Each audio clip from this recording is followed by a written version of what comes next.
Hello বন্ধুরা, বেসামাল প্রেম চ্যানেলের তরফ থেকে আমি মাম্পি।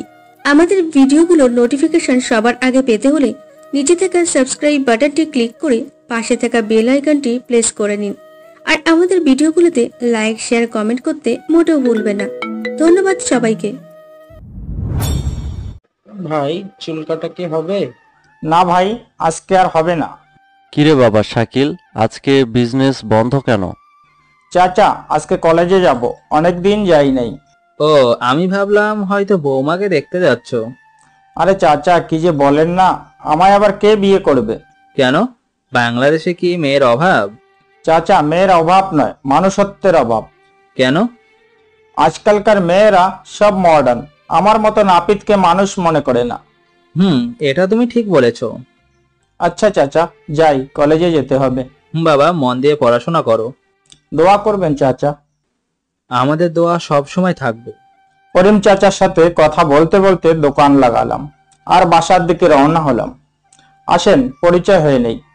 আমি হলাম শাকিল, নাপিত শাকিল। মা নেই, বাবা আছে।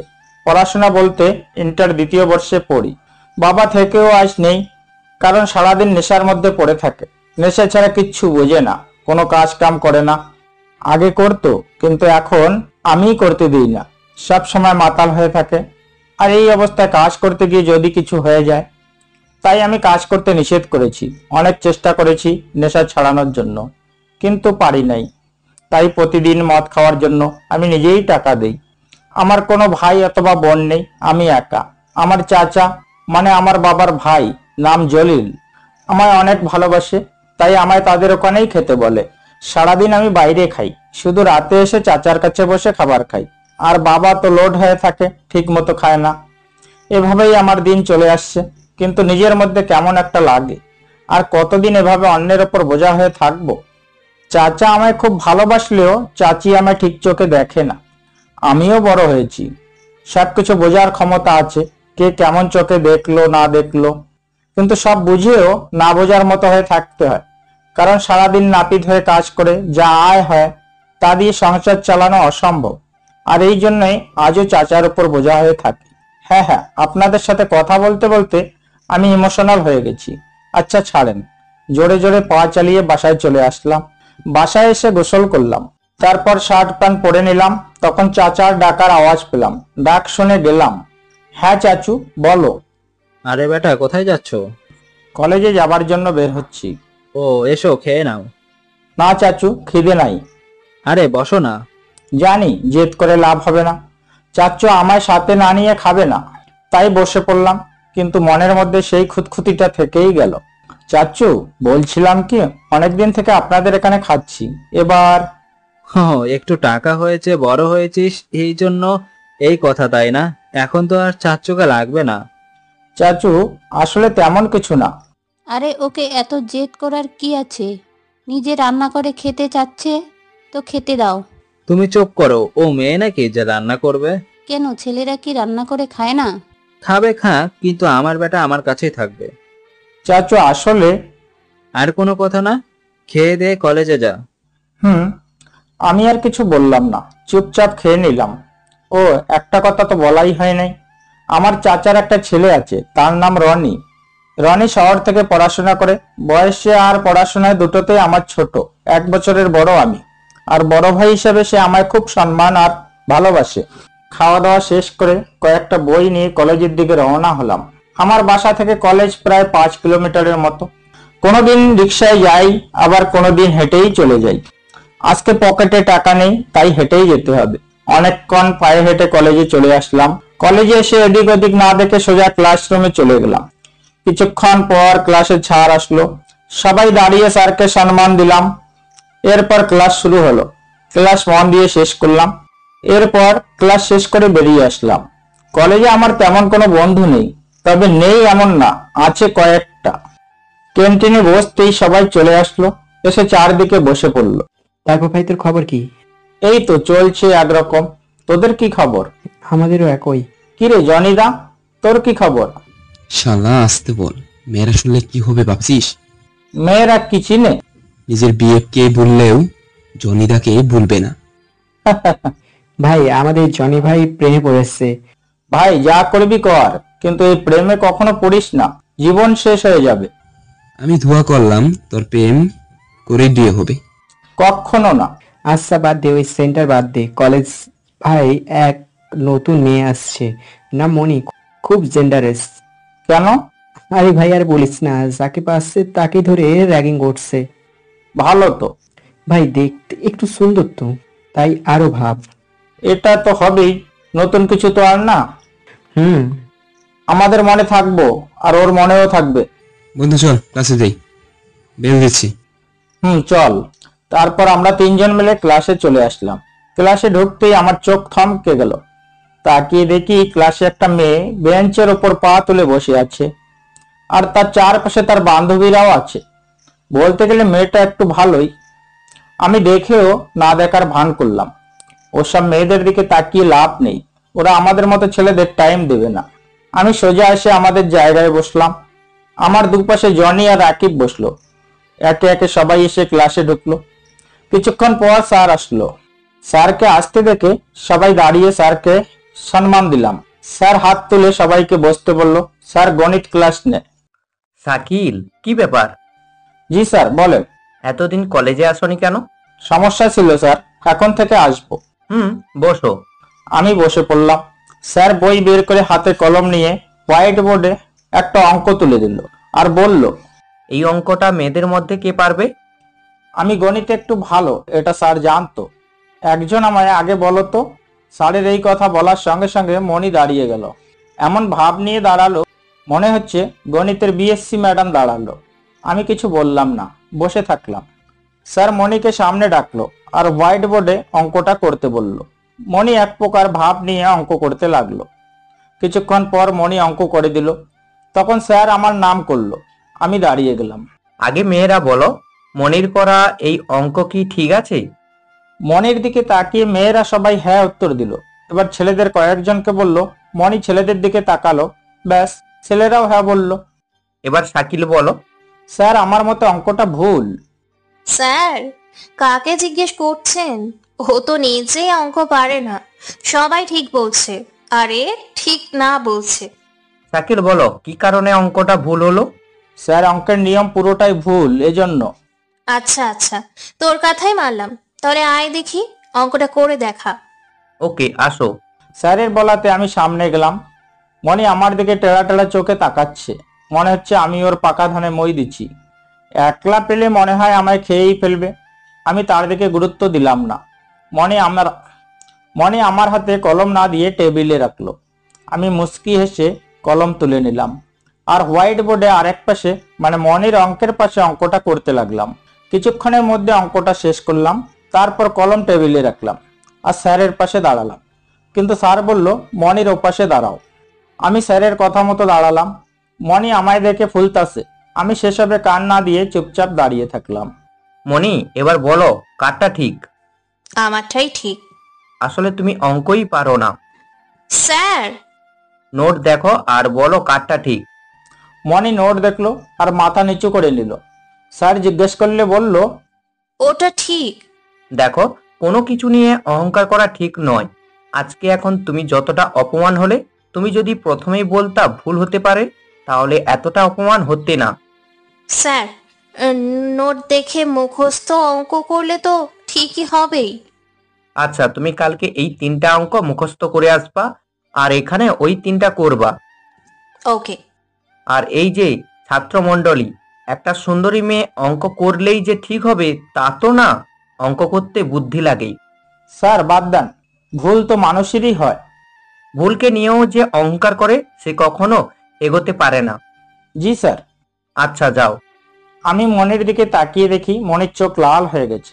আমি জানি এখন কথা বললে একদম আগুনে ঘি ঢালা হবে, তাই কিছু বললাম না। আমি আমার জায়গায় এসে বসলাম। মনি শুধু আমার দিকে রাগি লুকে তাকাচ্ছে।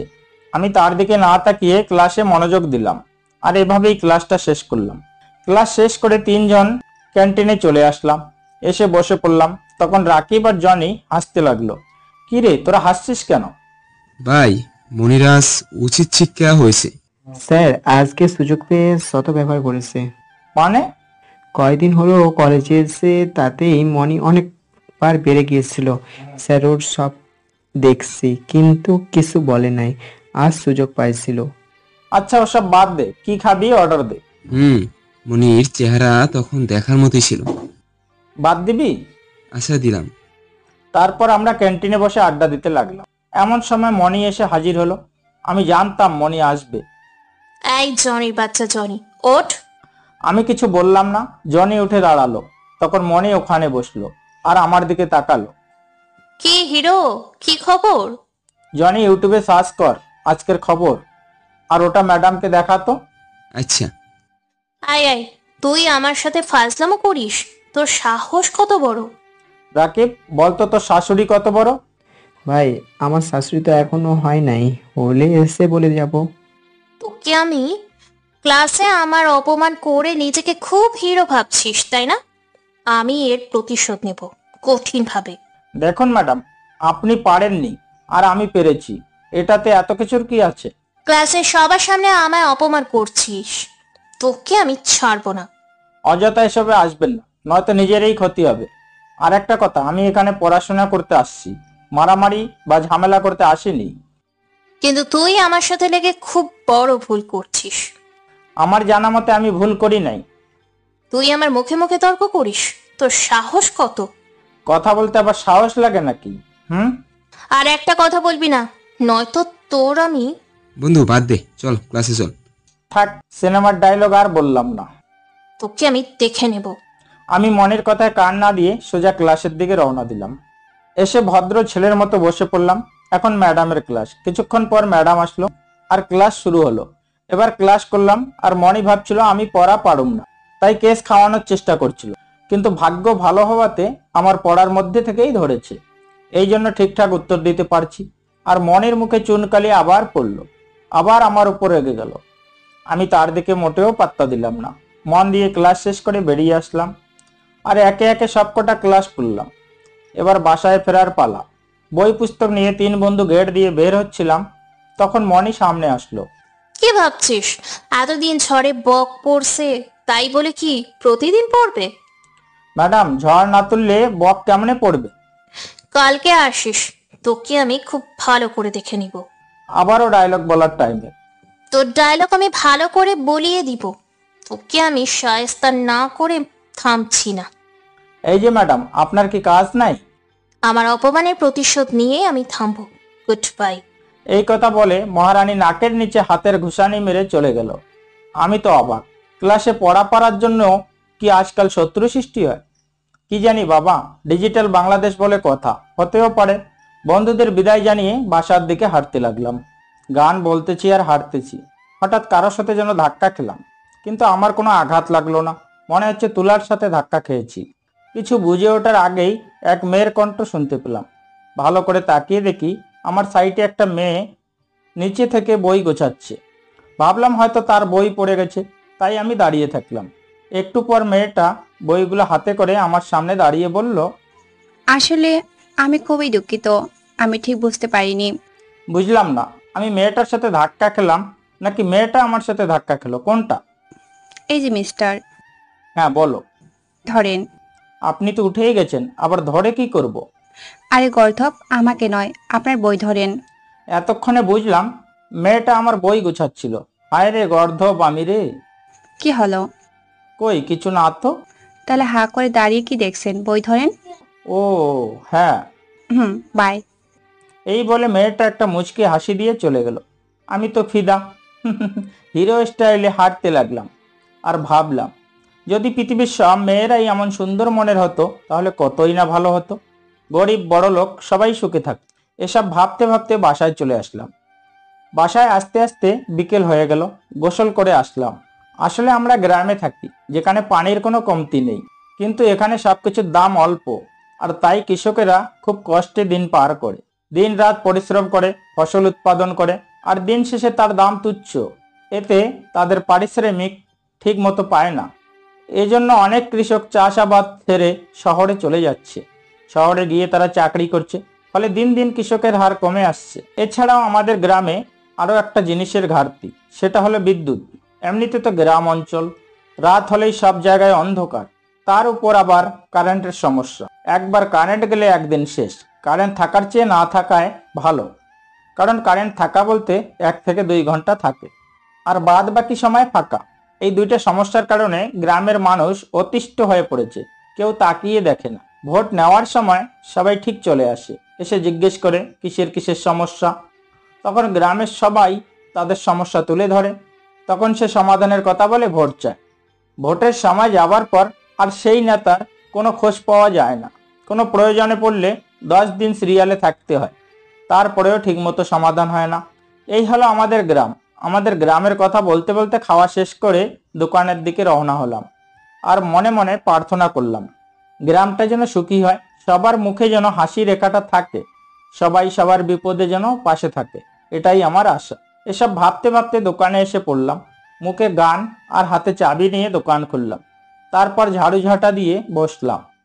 একটু পর একজন আসলো চুল কাটতে, তার চুল কাটতে লাগলাম। লোকটা বড় লোক, গ্রামে নাকি নতুন আসছে। আমি আমার কাজ শুরু করে দিলাম, শুধু চুল কাটলো, তাই তাড়াতাড়ি হয়ে গেল। এরপর পকেট থেকে 100 টাকার নোট বের করে দিল।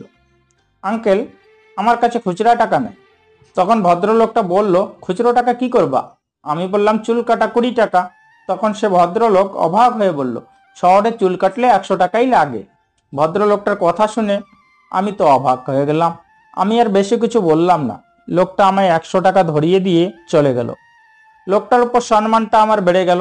ভাবলাম, এমনও লোক কি আজও আছে? এখন তো সবাই টাকার পেছনে ছোটে, লোককে ঠকাতে পারলে সে বড় লোক। কিন্তু এই লোকটা আমায় শহরের দাম দিল। যাক, ভালোই হয়েছে। আমি বসে এটা ভাবছিলাম, তখন আর একজন আসলো। চুল আর দাড়ি কাটলাম, তারপর উঠে গেল। আমার হাতে 30 টাকা ধরিয়ে দিয়ে চলে গেল। শহরে যেখানে চুল কাটলে 100 টাকা, আর গ্রামে সেখানে চুল আর দাড়ি মাত্র 30 টাকা। ভেদাভেদটা খুব পরিষ্কার বুঝতে পারলাম।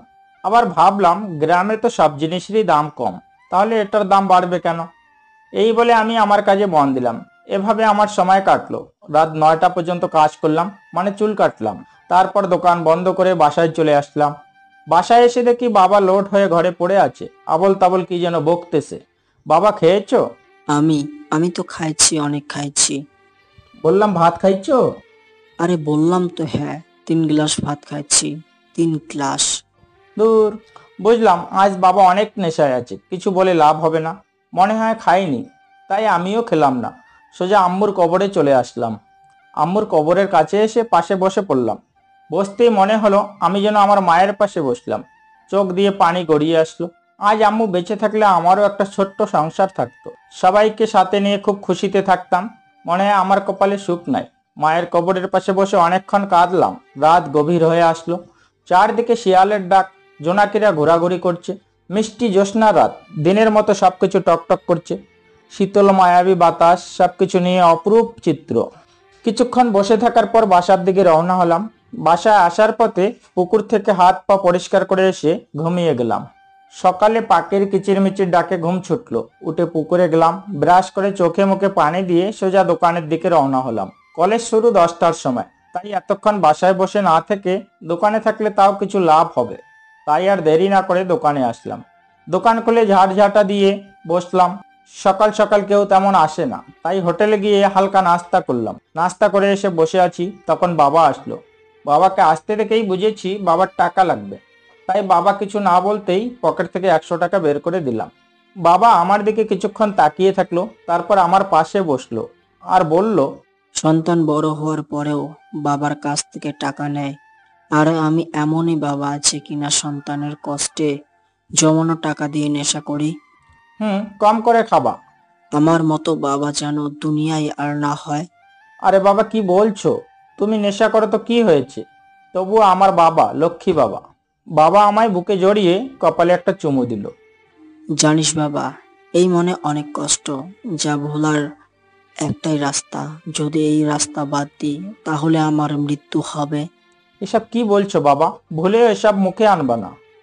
দোয়া করি অনেক সুখী হোস বাবা, অনেক। এ কথা বলে বাবা চোখ ভরা পানি নিয়ে চলে গেল।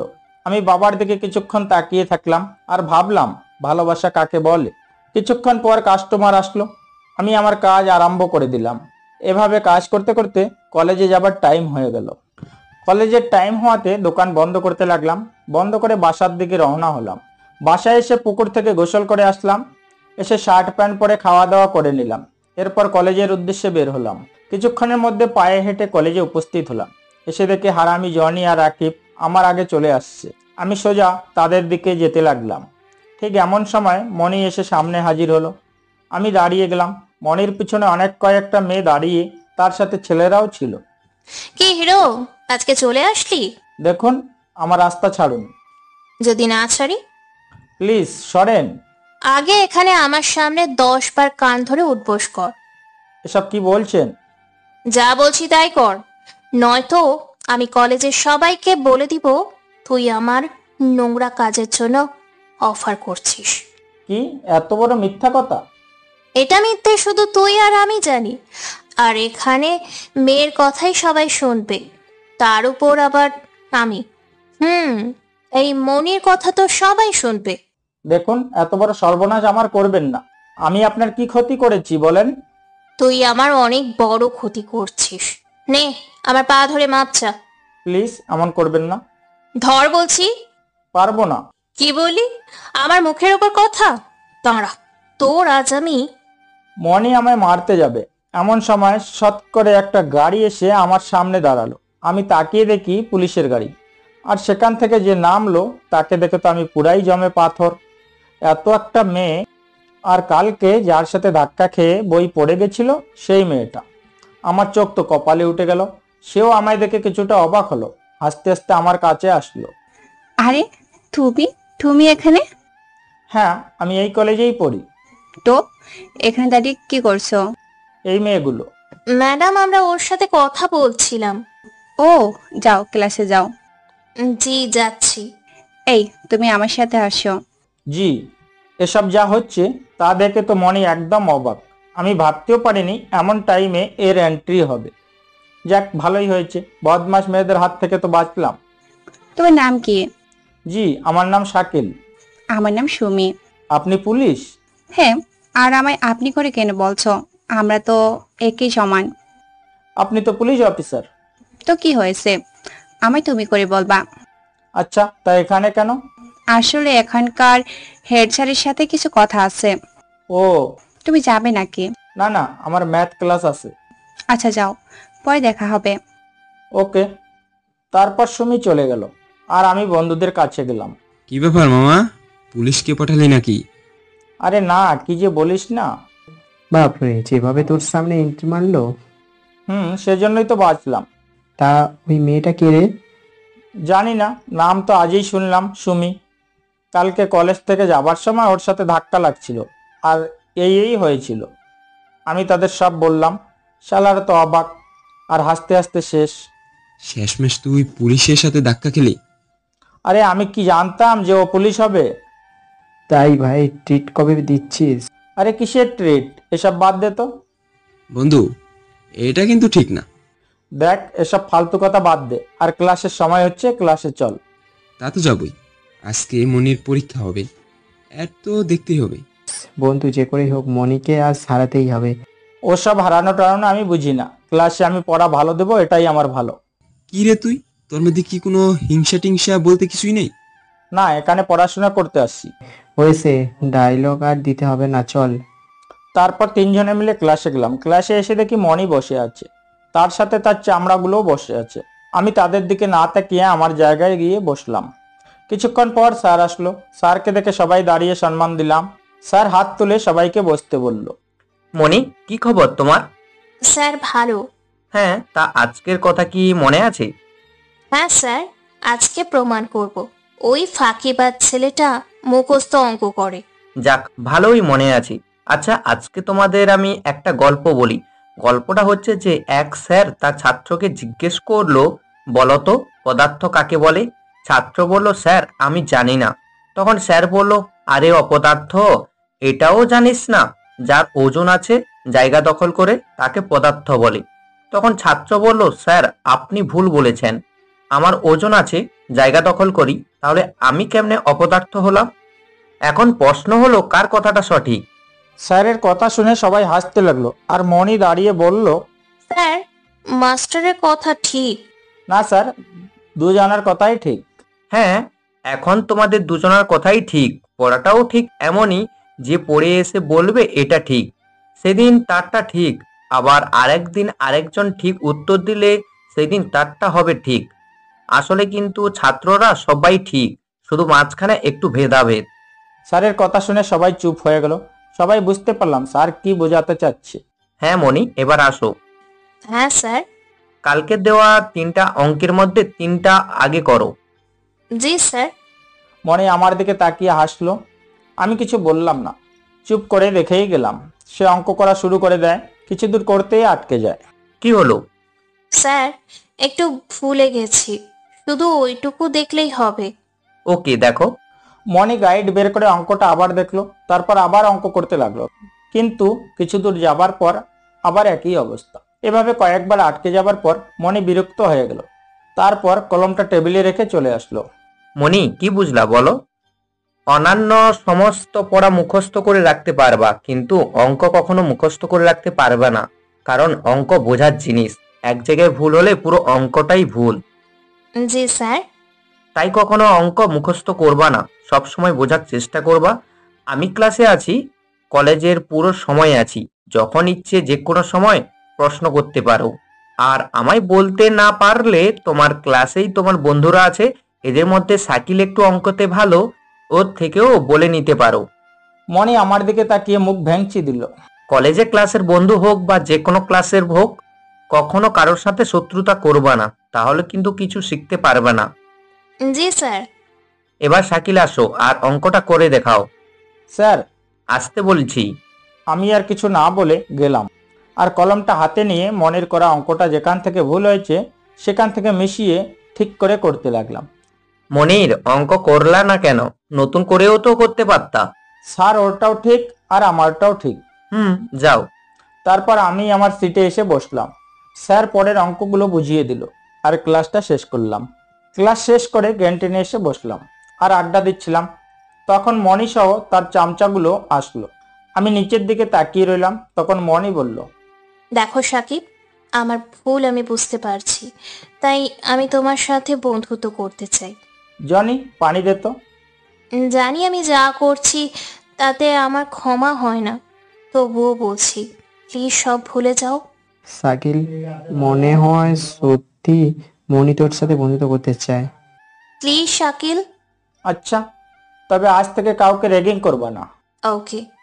আমি মনের কথা বিশ্বাস করে ওর সাথে বন্ধুত্ব করলাম, আর তারপর থেকে আমরা একসঙ্গে ঘোরাঘুরি, কথাবার্তা, ক্লাস সব একসঙ্গে করছিলাম।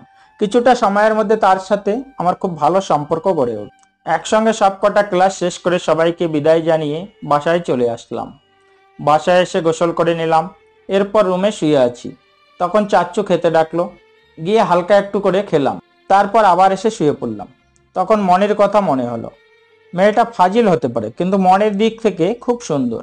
মনেকে নিয়ে আনমনে কথা বলছিলাম, এরই মধ্যে কখন যে ঘুম এসে আক্রমণ করেছে তা বলতেই পারবো না। একটানা ঘুমানোর পর বিকেল 4টার সময় ঘুম থেকে উঠলাম আর হাত মুখ ধুয়ে নিলাম আর দোকানে যাবার জন্য রেডি হলাম। কিছুক্ষণের মধ্যে দোকান চলে আসলাম। এসে দোকান খুলে ঝাড়ঝাঁটা দিয়ে বসলাম। ধান্দা আমার শুরু হলো। একের পর এক কাস্টমার আসলো। বিকেল পেরিয়ে সন্ধ্যা আসলো আর রাত 9টা পর্যন্ত কাজ করলাম। এরপর দোকান বন্ধ করে বাসার দিকে রওনা হলাম। বাসায় এসে খাওয়া দাওয়া করে শুয়ে পড়লাম। শুয়ে থেকে ভাবছি, পড়াশোনা করে যদি একবার মানুষ হতে পারি তাহলে আমার বাবার আর কষ্ট থাকবে না।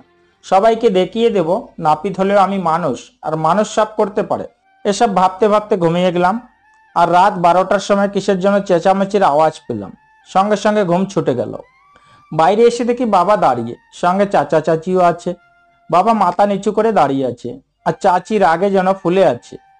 চাচু, কি হয়েছে? এতক্ষণে এসে বলছিস কি হয়েছে? যা হওয়ার তো আগেই হয়ে গেছে। মানে কি হয়েছে? তোর বাবা যে এতটা নীচ, এতটা জঘন্য, আমি তা আগে জানতাম না। আমার বাবা কি করেছে? তোর বাবাকেই জিজ্ঞাসা কর। বাবা, কি হয়েছে? বাবা মাথা নিচু করে দাঁড়িয়ে আছে, কোনো কথা বলছে না। চাচি, তুমি বলো না। যাকে আমি নিজের ভাইয়ের মতো দেখতাম সে কি আমায় দিয়ে চাহিদা মেটাতে চাচ্ছে? চাচি, চুপ, একদম চুপ। আমার বাবার নামে আর একটা বাজে কথা বলবা না। যা সত্যি তাই বলেছি। না, এটা সত্যি নয়। আমার বাবা হয়তো নেশা করে, হয়তো মাতাল থাকে, কিন্তু এত বড় জঘন্য কাজ কিছুতেই করতে পারে না। চোরের মায়ের বড় গলা। চাচা প্লিজ তুমি কিছু বলো, এসব কি বলছে? তুমি তো তোমার ভাইকে চেনো।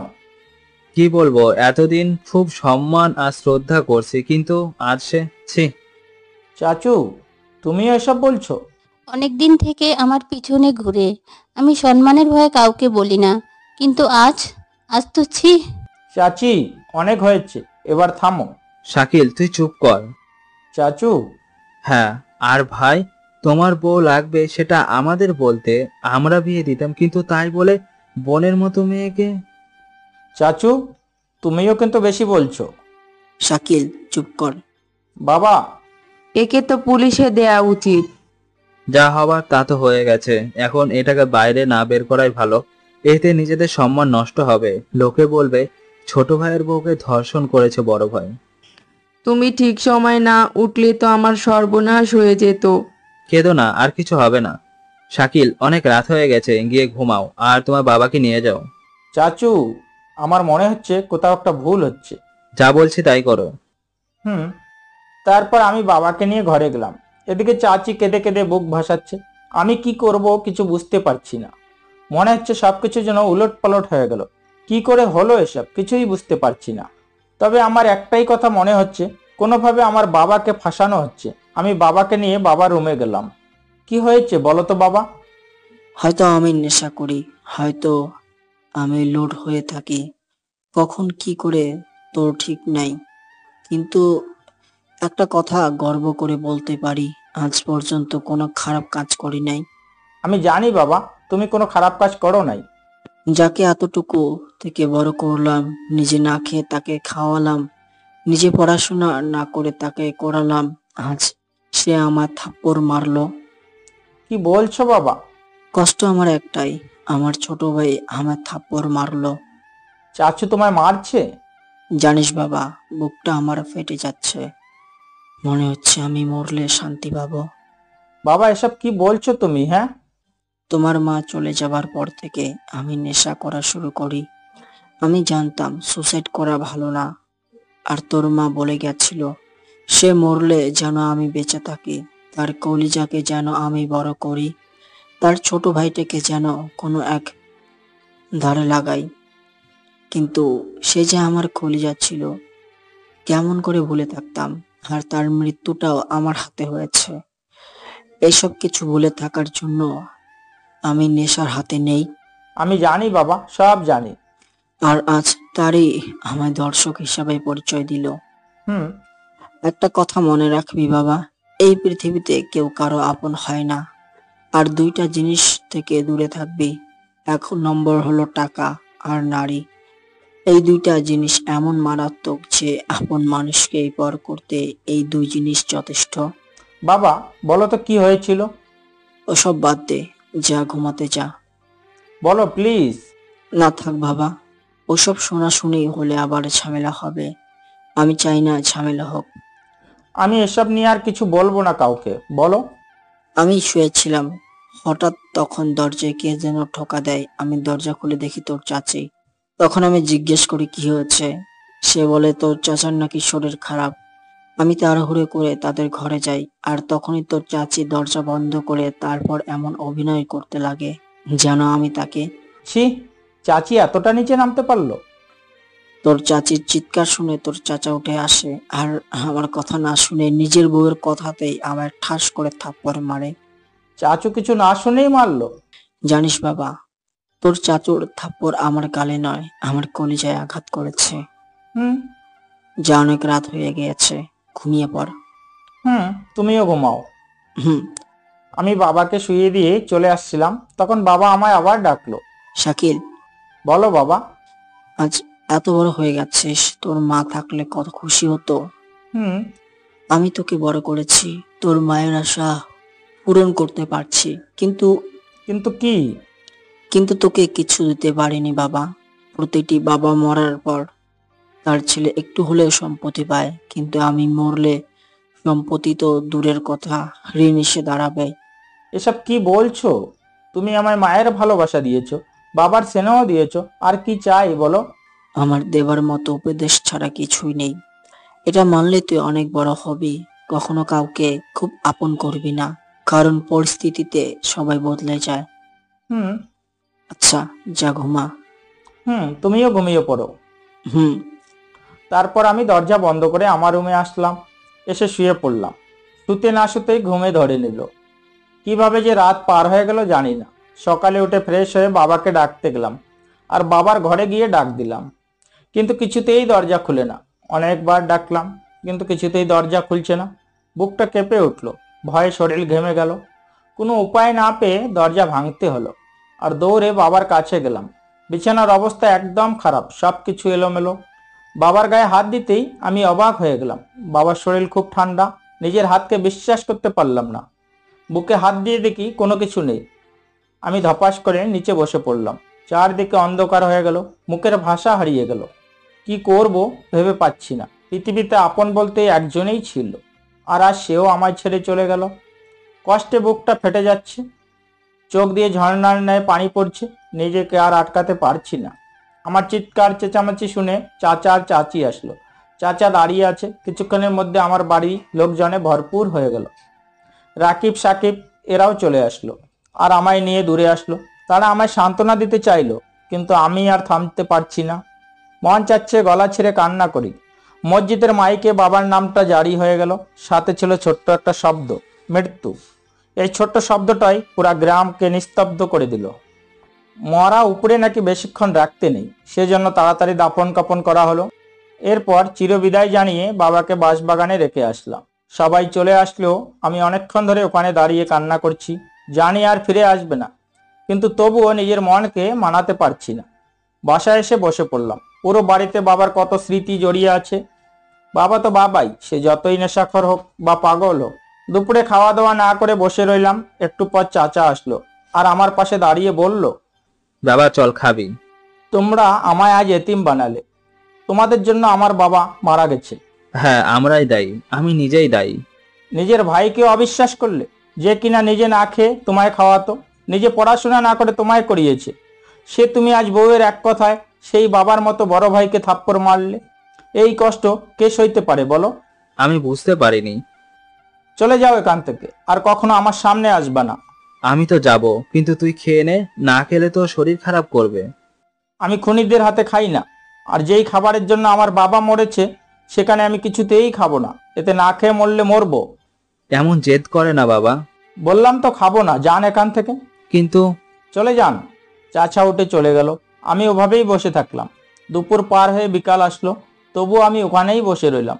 সন্ধ্যার সময় বাজারে এসে হোটেলে কিছু খেয়ে নিলাম। তারপর বাসায় চলে আসলাম। অনেক রাত পর্যন্ত জেগে থাকলাম। এরপর গভীর রাতে ঘুমিয়ে গেলাম। ভাবলাম কালকে এমন সময় বাবা আমার সাথে কথা বলছিল, আর আজ সে এতটা দূরে যে কখনো আর কথা হবে না। এসব ভাবতে ভাবতে ঘুমিয়ে গেলাম। সকালে উঠে ফ্রেশ হলাম। তখন মনে হলো বাবা এতক্ষণ উঠে নেই, ডাক দিতে হবে। কিন্তু দরজা খুলতেই আটকে যাই। বাবা তো আর নেই, কালকেই তো বিদায় নিয়েছে। কান্না মাখা চোখে ফিরে আসলাম। হাত মুখ ধুয়ে দোকানের দিকে গেলাম। হালকা নাস্তা করে দোকান খুললাম, কিন্তু দোকানেও মন বসে না। বারবার বাবার কথা মনে হচ্ছে, তাই দোকান আবার বন্ধ করে বাসায় চলে আসলাম। বাসায় এসে শুয়ে রইলাম। ভাবলাম কলেজে গেলে হয়তো মনটা ঠিক হতে পারে। বন্ধু বান্ধবীদের সাথে কিছুক্ষণ আড্ডা দিলে সব ঠিক হয়ে যায়। আর তাই কলেজের টাইম পর্যন্ত অপেক্ষা করলাম। তারপর কলেজের টাইম হতেই কলেজে যাবার জন্য বের হলাম, আর সোজা কলেজে এসে হাজির হলাম। গেট দিয়ে প্রবেশ করলাম। তাকিয়ে দেখি রাকিব, সাকিব বসে আছে। আমি তাদের উদ্দেশ্যে যাচ্ছিলাম, ঠিক তখনই হঠাৎ সামনে এসে দাঁড়িয়ে পড়ল মনি। তাকে দেখে মুচকি একটু হাসলাম। সে কিছু না বলে দাঁড়িয়ে রইল। আমি ভাবলাম কিছু বলবে, কিন্তু সে কোনো কিছু বলল না। সেখান থেকে সরে তার বান্ধবীদের কাছে চলে গেল। মনে হয় ভুল করে সামনে এসে পড়েছে। আমি তেমন কিছু মনে করলাম না। আমারও মন ভালো ছিল না, তাই আর জোর করে কথা বলতে গেলাম না। সোজা চলে আসলাম। কি রে, আছিস? বাসায় একা মন ঠিক ছিল না, তাই আসলাম। ভালো করছিস, আমাদের সাথে থাকলে মন ভালো থাকবে। আচ্ছা চল ক্লাসে দিকে যাই। সময় হয়ে যাচ্ছে, চল। তারপর আমরা তিনজন ক্লাসের দিকে রওনা হলাম। ক্লাসে এসে আমার জায়গায় বই রেখে বসে পড়লাম। কিছুক্ষণের মধ্যে সবাই এসে ক্লাসে হাজির হলো। এরই সাথে স্যার আসলো। ক্লাস শুরু হয়ে গেল। মন দিয়ে ক্লাস করছিলাম, কিন্তু মন খারাপ থাকায় বিরক্ত বিরক্ত লাগছিল। এভাবেই ক্লাস শেষ করলাম। ক্লাস শেষ করে বেরিয়ে আসলাম ক্যান্টিনে। ওখানে এসে তিনজনে মিলে আড্ডা দেওয়া শুরু করলাম। আড্ডা খুব সুন্দর হয়ে জমে উঠল। ঠিক এমন সময় আমাদের সামনে মনি আর তার বান্ধবীরা এসে হাজির হলো। কিরে, তুই তো খুব বড় লোক হয়ে গেছিস। আমি গরিব, গরিবেই আছি। একদম কথা বলবি না। কালকে কই ছিলি? বাসায় আমার। হয়েছে, থাম। তোর কিছু শোনার টাইম আমার কাছে নেই। চল আমার সাথে, কিছু কাজ আছে। কোথায়? চল না। আর কোনো কথা না বলে উঠে মনির সাথে একা একা হাঁটতে লাগলাম। মনিও একা ছিল, দুজনে হাঁটছিলাম। জানি না কই নিয়ে যাচ্ছে। দেখলাম সে আমায় লাইব্রেরিতে নিয়ে আসছে। আমি ভাবলাম হয়তো বই টই পড়বে, তাই আর কি। আমি ভিতরে গিয়ে বই হাতে নিয়ে পড়া নিয়ে দেখছিলাম। পুরো লাইব্রেরিতে আমি আর মনি একা ছিলাম। তখন হঠাৎ করে মনি দরজা বন্ধ করে দিল। আমি তো অবাক, দরজা কেন বন্ধ করলো? এই দরজা কেন বন্ধ করলি? Mind your language. তোর সাহস কত বড় যে আমায় তুই করে বলিস? আরে কি বলছিস এসব? চুপ। কি ভাবছিস আমি তোর সামনে হেরে গিয়ে তোর সঙ্গে বন্ধুত্ব করব? আরে এই মনি কখনো হারে না, হারবেও না। আরে কি হয়েছে? আমি তো কিছুই বুঝতে পারছি না। ন্যাকামি করা হচ্ছে। কিসের ন্যাকামি? তুই ভাবলি কি করে যাকে আমি দু চোখে দেখতে পারতাম না তার সাথে বন্ধুত্ব করব? মানে এতদিন তোর সাথে জাস্ট অভিনয় করছি। তোকে সব স্যার পছন্দ করত, তবে আমি সব স্যারকে মানিয়েছিলাম। কিন্তু ওই অঙ্কের বিএসসি কিছুতেই মানে না। তাই তোকে এই কলেজ থেকে তাড়ানোর প্ল্যান করলাম। এই কলেজে আমি সবার বড় হয়ে থাকতে চাই। কি বলছো এসব? তোর মতো ছেলেকে তো আমার বন্ধুরাই শেষ করে দিবে, কিন্তু আমি তোকে এমন শাস্তি দিব যেটা তুই সারা জীবন মনে রাখবি। আমি কি করছি? আমার সাথে টক্কর দেওয়ার ফল এখন পাবি। এখন বুঝবি এই মনি চৌধুরী কতটা মারাত্মক। দেখুন, আপনি আমার সাথে বন্ধুত্ব করবেন না কইরেন না, আমার কোনো সমস্যা নাই। কিন্তু আমার তো সমস্যা থাকছে। তোর জন্য আমি ক্লাসে অপমান হচ্ছি, তোর জন্য আমি সবার কাছে ছোট হচ্ছি। আমার কি দোষ? তোরই সব দোষ। আমি কিছু করি নাই। এত তাড়াতাড়ি সব শেষ হয়ে গেল? কোথায় গেল তোর সেই সাহস? নিশ্চুপ। এবার দেখ আমি কি কি করতে পারি। এরপর যা হলো তা দেখার মতো আমি আর নিজের চোখকে বিশ্বাস করতে পারছি না। মনি দুই হাত দিয়ে নিজের জামা টেনে ছিঁড়ছে, হাতের কাছে সেনাই। আমি তো অবাক হয়ে গেছি। শাকিল, প্লিজ আমার এত বড় সর্বনাশ করিস না। আমি তো তোর বন্ধু হই, প্লিজ আমায় ছেড়ে দে, প্লিজ তোর পায়ে পড়ি। আরে আরে কি হচ্ছে এটা? দেখতে যা। কি করছো এসব? প্লিজ শাকিল, আমায় ছেড়ে দে। আমার জীবনটা এভাবে নষ্ট করিস না। কে আছো? বাঁচাও, প্লিজ আমায় বাঁচাও। আমি তো নিজের কান আর চোখকে বিশ্বাস করতেই পারছি না। কি হচ্ছে এসব? এতক্ষণে আর বুঝতে বাকি রইল না যে মনি ঠিক কি করতে চাচ্ছে। আমি তো কিছু করি নাই, কিন্তু মনি যা করছে তাতে আমার উপর দোষ পড়বেই। কারণ একটা রুমে একটা ছেলে আর একটা মেয়ে। মেয়েটা বাঁচাও বাঁচাও বলে চিৎকার করছে, তাহলে তো ছেলেরই দোষ হবে। এজন্য আমি মনিকে আটকানোর জন্য ওর দুই হাত ধরলাম আর অনেক অনুরোধ করলাম এসব যেন না করে। কিন্তু মনির চিৎকার আসলেই জোরে হচ্ছে। কিছুক্ষণ পর হঠাৎ করে লাইব্রেরির দরজাটা ভেঙে গেল, আর দরজায় দাঁড়িয়ে আছে সব স্যার এবং ছাত্র ছাত্রীরা। আমি তো অবাক। সবাই আমার দিকে রাগি লুকে তাকিয়ে আছে, কারণ আমার হাত দিয়ে মনির হাত ধরে আছি আর মনির জামা কাপড় ছেঁড়া। এতে সবার কাছে সবটা পরিষ্কার হয়ে গেল। আমি তাড়াতাড়ি মনির হাত ছেড়ে দিয়ে দূরে গিয়ে দাঁড়ালাম। তখন মনি কান্না করতে করতে দৌড়ে গিয়ে ম্যাডামকে জড়িয়ে ধরলো। স্যার আমার সামনে আসলো। আমি কথা বলতে যাব, এমন সময় ঠাস করে বসিয়ে দিল আমার গালে। এরপর আমায় কলেজে সবার সামনে আনা হলো, যেখানে কলেজের সমস্ত অনুষ্ঠান হয় সেখানে নিয়ে গেল আমায় মঞ্চে দাঁড় করিয়ে রাখলো আর নিচে সমস্ত ছাত্রছাত্রী এসে বসলো। স্যাররাও মঞ্চে আসলো আর আমার বিচার শুরু হয়ে গেল। আমার কোনো কথা বলার মুখ রইল না, আর কিছু বললামও না। মনি শুধু আমার দিকে তাকিয়ে হাসছে, কিন্তু সবার সামনে সেই লেভেলের অভিনয় করছে। কি করব বুঝতে পারছি না। জানি না আজ আমার কপালে কি আছে, তবে মনে হচ্ছে অনেক বড় কিছু একটা হতে চলছে। সমস্ত স্যার এবং ম্যাডামরা বলল আমায় নাকি রাস্টিকেট করবে। আবার অনেকে বলল আমার ছাত্র জীবনটাই যেন বাতিল করে দেওয়া হয়। শেষমেশ স্যার বলল, যেহেতু শাকিল একজন খুব ভালো ছাত্র, তাই এত সহজে তার জীবনটা নষ্ট করা ঠিক হবে না, তাকে একবার সুযোগ দেওয়া দরকার। স্যার, সে আমার জীবন নষ্ট করে দিচ্ছিল। নষ্ট তো করেনি। মানে নষ্ট করার জন্য অপেক্ষা করতাম নাকি? দেখো মা, আমরা শিক্ষক, ছাত্রছাত্রী হাজারটা ভুল ক্ষমা করে তাকে নিয়ে সামনে বাড়ানোটাই আমাদের ধর্ম। তাই বলে একজন ধর্ষককে কোনো শাস্তি না দিয়ে ছেড়ে দিবেন? শান্ত হও মা, অপরাধ যেহেতু করেছে শাস্তি সেহেতু পাবে। কঠিন শাস্তি পাওয়া দরকার। সবাই যখন বলছে তবে তাকে পুলিশের হাতে তুলে দেওয়া হোক, এটাই আমার পক্ষে সম্ভব। কিন্তু এত কম? মা, সবাইকে একবার সুযোগ দিতে হয়।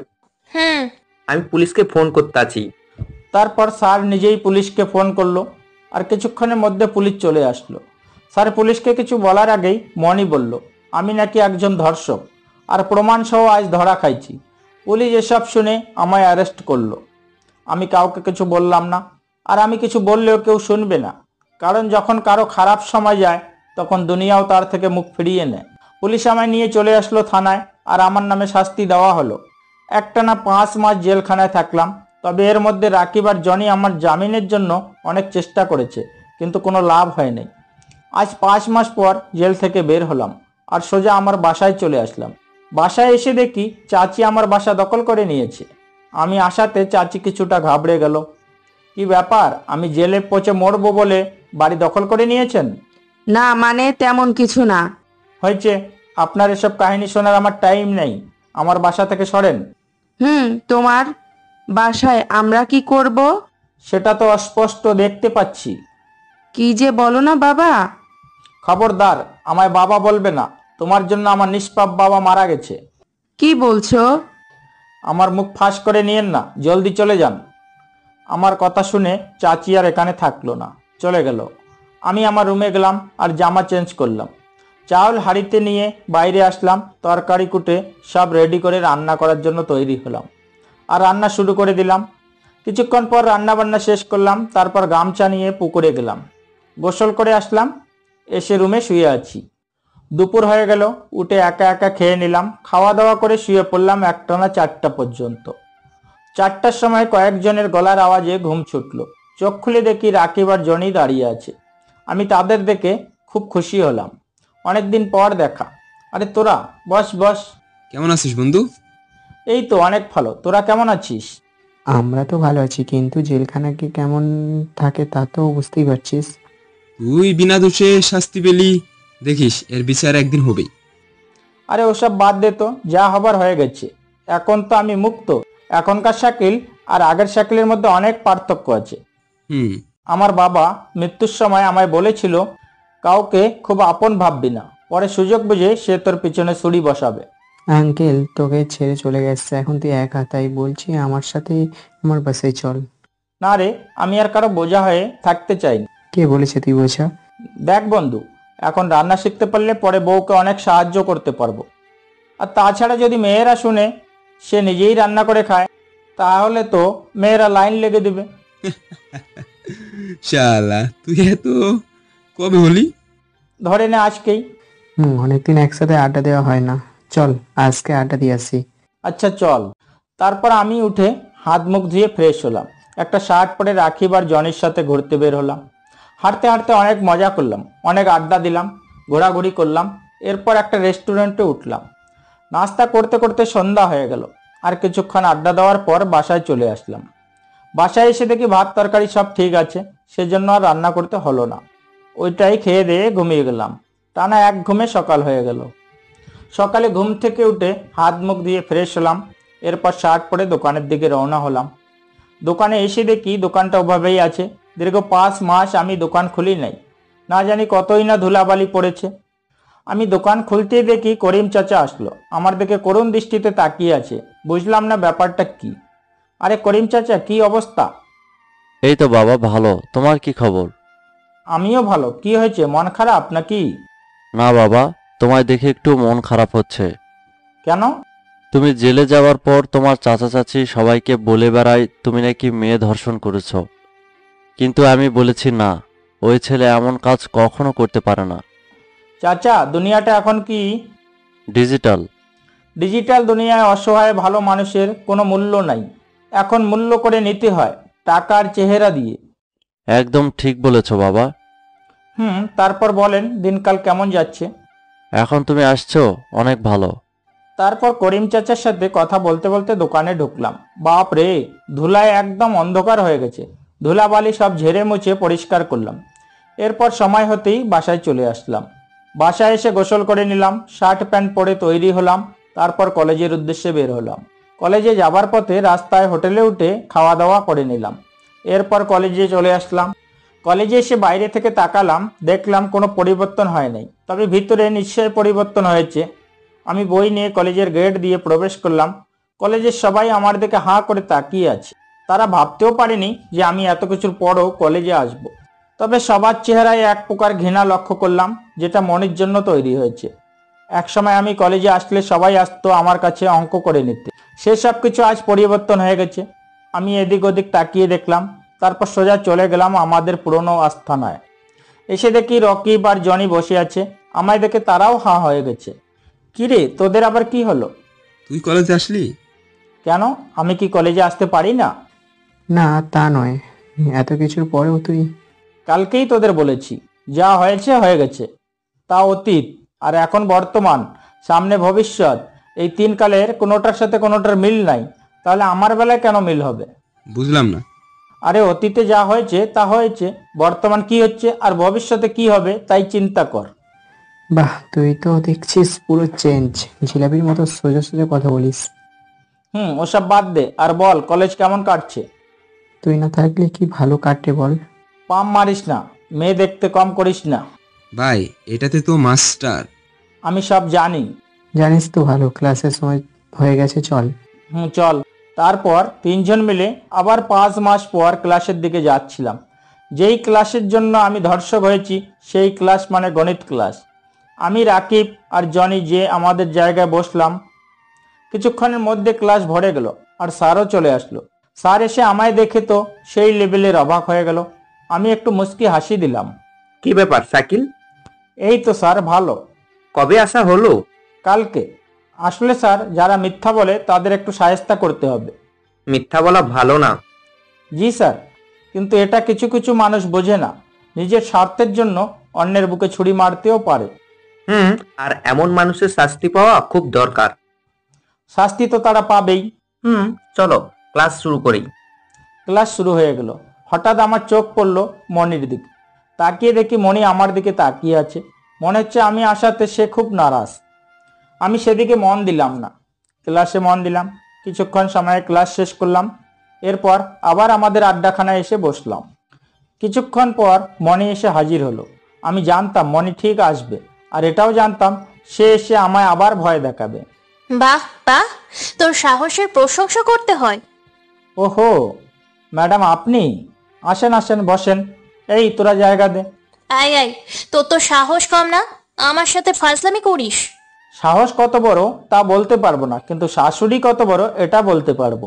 তোকে এত বড় অপবাদ দিয়ে কলেজ থেকে তাড়িয়ে দিলাম, সেই কলেজে আবার তুই আসছিস?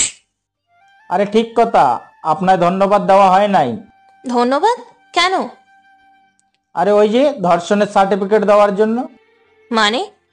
মানে খুব সোজা, আমি এখন হলাম থানা প্রমাণিত একজন ধর্ষক, আর তাই যাকে ইচ্ছে ধর্ষণ করতে পারি, আমার কিচ্ছু হবে না। কি বলতে চাইছিস তুই? এত সহজ কথা বোঝেন না। আরে আমি বলতে চাচ্ছি, আমি যাকে ইচ্ছে ধর্ষণ করতে পারবো, আপনাকেও করতে পারি। কি, তোর এত বড় সাহস, আমায় ধর্ষণ করতে চাস? আরে ম্যাডাম, অর্ধেক তো ধর্ষণ হয়েই আছো, বাকিটা করে দেব। আমি আবার কোনো কাজ ফুল না করে ছাড়ি না। ভাবছিলাম তুই আর কখনো কলেজে আসবি না, আমি বেঁচে গেলাম। কিন্তু তোর লজ্জা শরম বলতে যে কিছু নেই এটা জানতাম না। আসলে হয়েছে কি, আমারও লজ্জা ছিল। বাজারে একদিন গেছিলাম, তো দেখলাম লজ্জা শরমের মেলা বসেছে, অনেক দাম, তাই আমি বেচে দিয়েছি। তোর দিকে অনেক সাহস বেড়ে গেছে, তোর শায়েস্তা করতে হবে। আরে ম্যাডাম, জানি না কেমনে যে সাহস বড় হচ্ছে, মনে হচ্ছে সাহসেও হরলিক্স আছে। উফ, তোকে আমি। কি কিস করতে মন চাচ্ছে? করেন করেন। এবার কিন্তু সীমা ছাড়িয়ে যাচ্ছিস। আরে এখনো তো কিচ্ছু হয় নাই, ভাবছি সবার সামনে করব নাকি কোথাও নিয়ে যাব। মানে তুই কি কি বলতে চাস? ওই যে ধর, তোকে আজ আমি দেখে নেব। ফটো লাগলে বইলেন, এত বড় ফটো এনে দেব। মনি নাকে হাত ঘুষিয়ে জোরে শার্টে ঘুরে হাঁটতে লাগলো।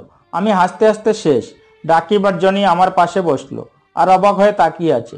কি রে ভাই, এটা কি তুই? কোনো সন্দেহ আছে নাকি? জানিস মনি তোর কি করতে পারে? এর আগেও এমন ভাবে বলেছিল, আর তার ফলে হিসেবে 5 মাস ছেড়ে থাকলি। হ্যাঁ হ্যাঁ, আমার সব জানা আছে এরপর কি হবে না হবে। বলতো দেখি এরপর কি হবে? মনির আগে ক্লাস না করেই বাসায় চলে যাবে। ওই মেয়ে কখনো কারো ভয়ে কলেজ থেকে যায় নাই। ভয় নয় রে, আমায় সায়স্তা করার জন্য। মানে? বাসায় গিয়ে শুয়ে থেকে ভাববে আমায় কি করে সায়স্তা করা যায়, আর একটা উপায় বের করবে, সেটা হলো আমায় গুন্ডা দিয়ে মারার। কি বলছিস? হ্যাঁ রে, বিশ্বাস না হলে কালকে সকালে দেখিস, হয় আমি বেঁচে আছি নয়তো কি? কিছু না, চল। বন্ধু, তোর আন্দাজ যদি সত্যি হয় তাহলে কি? সাবধান থাকিস। এবার ক্লাসে চল, স্যার গেছে। ওকে। তারপর আমরা 3 জনে ক্লাসে চলে গেলাম। ক্লাসে এসে দেখি সত্যি মনি নাই। তার মানে কি আমার আন্দাজা সত্যি হয়ে গেল? ক্লাসটা পুরো শেষ হয়ে গেল, অথচ মনি আসলো না। তার মানে এটা পরিষ্কার যে মনি বাসায় চলে গেছে। ক্লাস শেষে আবার আড্ডাখানায় এসে বসলাম। বসে থেকে আড্ডা দিচ্ছিলাম, অনেক মজাও হচ্ছিল। ঠিক এমন সময় কলেজের গেট দিয়ে পুলিশের গাড়ি প্রবেশ করলো। পুলিশ কেন? মনির কাজ হয়তোবা। চুপ করতো। আমরা সহ পুরো কলেজ গাড়ির দিকে তাকিয়ে আছে, আর সেই গাড়ি থেকে নেমে আসলো সুমি, মানে পুলিশ ম্যাডাম। নে, তোর পুলিশ ম্যাডাম এসে পড়েছে। কিন্তু ম্যাডাম কেন? আরে হয়তো কথা বলতে আসছে, শুধু শুধু ভয় পাস? আমরা তাকিয়ে আছি, সুমি ম্যাডাম গাড়ি থেকে নেমে সোজা আমার দিকে চলে আসলো। কলেজের সব ছাত্রছাত্রী একবার আমার দিকে তাকাচ্ছে আর একবার সুমির দিকে। কি হে মিস্টার, কি খবর? আসেন ম্যাডাম, বসেন। আচ্ছা, আমি আপনার কোন জন্মের শিক্ষিকা ছিলাম? কেন? তাহলে ম্যাডাম কেন ডাকো? আসলে ম্যাডাম ডাকা আমার খুব ভালো লাগে, তাই। ও, তাহলে সমস্যা নেই। তা কি মনে করে? তোমায় দেখতে আসলাম। ম্যাডাম, আমরা তো ঘাবড়ে গেছিলাম। কেন? তোরা চুপ করবি? ঘাবড়ানোর কি আছে? এখন থেকে মনে করো আমিও তোমাদের বন্ধু। ওকে। ম্যাডাম কোন দিক থেকে আসলেন? আর বললো না, দেশে এত ক্রিমিনাল বাড়ছে যে পুলিশের ঘুম হারাম হয়ে গেছে। বুঝলাম না। পাশের গ্রামের চেয়ারম্যান, সে নাকি ড্রাগস সহ বিভিন্ন বেআইনি কাজ করে, আর গরিবের অনেক হক মেরে খায়, অনেক জুলুম করে। এইরকম একটা কেস গিয়েছে থানায়। তারপর আমি গিয়েছিলাম, কিন্তু ওই গ্রামে কেউ সাক্ষী দিতে রাজি নয়। সবাই বলেছে চেয়ারম্যান নাকি খুবই ভালো মানুষ। কিছু একটা আছে। সেটাই। হতেই পারে সে আসলে ভালো। আমার এটাও হতে পারে সে সবার মুখে তালা দিয়েছে। আচ্ছা, এটা বাদ দাও। ম্যাডাম কি খাবেন বলেন? আমি কিছু খাবো না। আরে ম্যাডাম নে না। আচ্ছা, ফুচকা। মেয়েদের ফেভারিট। একদম তাই। তাই এই যে স্যার। স্যার। বলো। এত চিন্তা কার জন্য? আরে কই, যত চিন্তা আছে বাসায় গিয়ে করে নাও। তারপর সবাই মিলে আড্ডা দিলাম, অনেক মজাও করলাম। ক্লাস আর করলাম না, মজা করেই কয়েকদিন পার করলাম। বাসায় যাবার সময় সুমি গাড়িতে করে আমাদের বাসায় বাসায় পৌঁছে দিল। তারপর সে চলে গেল আর আমরা আমাদের বাসায়। আমি বাসায় এসে বই রেখে গোসল করতে গেলাম। গোসল করে জামা কাপড় পরে নিলাম। এরপর রান্না করতে লাগলাম। সবাই রান্না করে গোসল করে, আর আমি গোসল করে রান্না করি। সবার চাইতে উল্টা। তো যাই হোক, রান্না বান্না শেষ করে খাওয়া দাওয়া শেষ করলাম। বিকালে আর দোকানে গেলাম না, আসলে আমার একটু কাজ ছিল, তাই দোকানে না গিয়ে সে কাজটা করতে গেলাম। কাজ শেষ করে আস্তে আস্তে সন্ধ্যা হয়ে গেল। সন্ধ্যার পর বাসায় আসার সময় কিছু লোক এসে আমার পথ আটকালো। কিছুটা আন্দাজা করতে পারলাম যে এটা মনের পাঠানো লোক। তাদের সাথে মারপিট করা শুরু করলাম।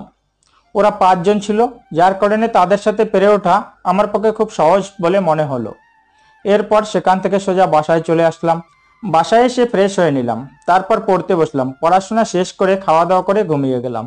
সকালে উঠে ফ্রেশ হয়ে রান্না করে খাওয়া দাওয়া শেষ করে দোকানে আসলাম। দোকানে কিছুক্ষণ কাটানোর পর কলেজের সময় হলো, তাই বাসায় চলে আসলাম। বাসায় এসে কলেজের জন্য তৈরি হয়ে রওনা হলাম। আর কিছুক্ষণের মধ্যে কলেজে চলেও আসলাম। কলেজে আসার পর সোজা কলেজে না গিয়ে পিছন দিয়ে দেওয়াল টপকে গেলাম আর ক্লাসরুমে বই রেখে বসে পড়লাম। এদিকে মনি মনের আনন্দে কলেজে আসলো।